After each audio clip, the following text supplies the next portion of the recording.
తిన్న biryani ఎగ్గొట్టిన tax tsunami అంటారు. 70,000 కోట్లు 5 సంవత్సరాలలో. 70,000 కోట్ల స్కామ్. అయితే గిరీష్ ఇది ఏడ జరిగింది అని అంటే తెలంగాణలో మొదలైంది డొంక. తెలంగాణకేని దారం గుంజుతూ మొత్తం దేశమంతటా పోతే 70,000 కోట్ల స్కామ్ అయిందంట. ఇది మొత్తం సుమారు 13,000 కోట్ల బిల్లులు ఉంటాయి చూడు, 13,000 కోట్ల బిల్లులు అవి ఆ సాఫ్ట్వేర్ల నుంచి డిలీట్ చేసేసిరట ట్యాక్స్ ఎగ్గొట్టడానికి.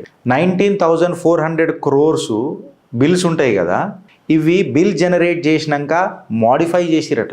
అంటే ఫర్ ఎగ్జాంపుల్ బిల్ 2,000 అయిందనుకో, అందులో ఒక 0 డిలీట్ చేసి 200 పెడతారనమాట. ఈ డిలీషన్స్, ఈ మాడిఫికేషన్స్ సుమారు 13 to 14% of the billing value ఉన్నదంట కంప్లీట్ పాన్ ఇండియాలో.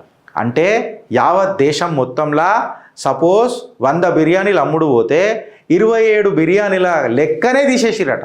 అంటే ప్రభుత్వానికి వచ్చిన పైస ఎంత? 73, 100 రూపాయలల్లా. ట్యాక్స్ ఎంత ఎగ్గొట్టిర్రు? 27 రూపాయలు. ఆ లెక్క మొత్తం తీస్తే ఎంత అయింది? 70,000 కోట్లు.